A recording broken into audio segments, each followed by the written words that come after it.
today. See, your sideboard also has one Path to Exile and one Celestial Purge. When are you bringing the Path and Celestial Purge? Actually, I bring in the Path against blue-white control, surprisingly, just because I don't have a lot of instant speed removal, and Celestial Colonnade is more or less the only threat I care about in that matchup. I bring in Path against red decks, obviously. I just need to slow them down. Sometimes Jund, which is great against, Thrynax, Putrid Leech. Usually if I play Calcite Snappers game 1, they're going to board out Thrynaxes, so Path becomes less powerful in that matchup, so it really depends. But it's mostly just blue, white, and red. Oh, this is really interesting. One of the Aether trade wins. What is the trade wins? The process behind that one? Basically, every time I cast it in Limited, it was like a 4-for-1 or a 5-for-1, just ridiculous things happened. And so it really excited me, and I thought I would test it. And it's more or less just a way to win Jace Wars in like a blue-white mirror, against the blue-white control deck. I try to be more controlling, basically just take control of the board very slowly, 1 or 2 dudes, never overextend. And Aether Trade Wins basically to blow out an O-ring, end of turn on their O-ring. Yeah. Just great in general. Saves Jaces from O-rings. So. And lastly, the 2 Magma Sprays. Yeah, we saw you brought those in for the red matchup. Yeah, they're definitely for red. Okay. I bring them in against Jund occasionally, just because if basically the same concept. If I feel like they're going to keep in Sprouting Thrynaxes, then I usually bring in Magma Sprays. Okay. Just because I don't have a lot of removal and I don't really like dealing with a lot of 1/1s, especially when my Calcite Snappers are 4/1s.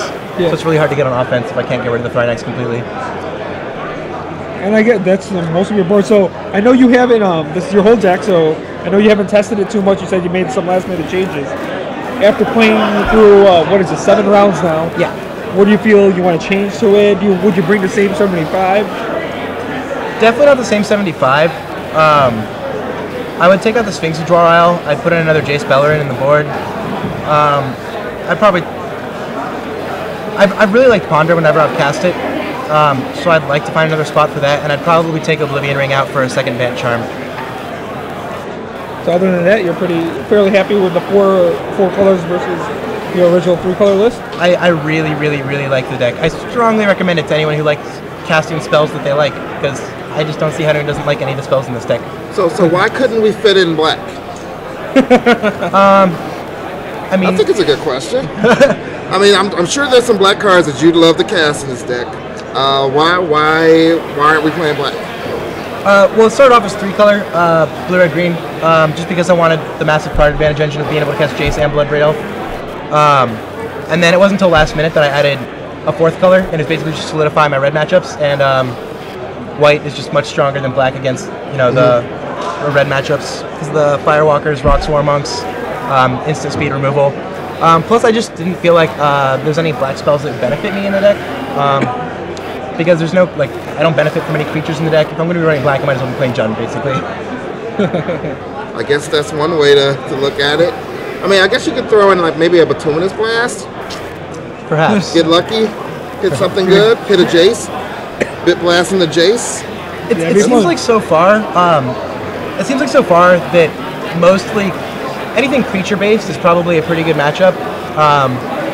So it's mostly the mono red, I guess, super aggro decks that I'm suffering against. So I'd like to find a way to solve that, but I don't really know what that is right now. So are there any other events you're planning to go to, more Star City events? There's one in Atlanta coming up. Yeah. This is my 3rd Star City event of the year, okay. I think. I love the Star City events. They're super fun. You get to see tons of people from all over the country occasionally, if not at Pro Tours, whatever. So I'll definitely be at any Star City events in the Mid-Atlantic. Okay. So Atlanta? No? Excuse me? Where? In the Mid-Atlantic. Maryland, DC area. So maybe Boston, or is that too far? Probably Boston, depending on where Boston is. Definitely Philly.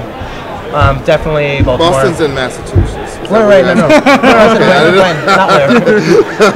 I went to high school, familiar with the area. You're yeah. Yeah, I mean, I know where Boston is. Just kidding. But I think this is a pretty cool deck. I think it's fun. I think any deck that can take 4 colors and make the mana base work is pretty awesome. I guess people are asking why no maybe Trace Abundance. like a lot of the times, your sacking lands to neither reliquary. I mean, basically, originally I was playing birds. I wasn't casting it consistently on turn 1, so I tried Lotus Cobra instead. And the Lotus Cobra, when you get like a Knight of the Reliquary or like a Jace on board, anything like super awesome, it just becomes so explosive. It's really hard to play any other kind of acceleration, like justify anything over Lotus Cobra. And so you're playing tomorrow too? I am. So what do we call this deck? What's the name of your deck? I'll get back to you. I really have no All right, idea. we've been looking for a 4-color ally deck, but I guess it'll be. We call it 4-color allies. And then everybody looking. No one will know what's going on. Yeah. But like 4-color or maybe red Bant. Yeah, I don't know. Bant. Turtle red. Naya. I have no idea. Naya Bant. LL Cool Deck. We'll just call it 4-color control. That seems good. Yeah. All right, so there you have it. Thanks, Lewis. And, yeah, no problem. And this video is going up, so if you want to watch this 4-color deck, or go our maybe YouTube play channel. it or make it, go to our YouTube channel, and it will be there. Except it's 12 minutes long, so now I have to ask Bill Stark to split it in half. Never keep it under 10 minutes. Awesome. Thank you very much. Guys. Good luck the rest of the day. Thanks. Have a good day.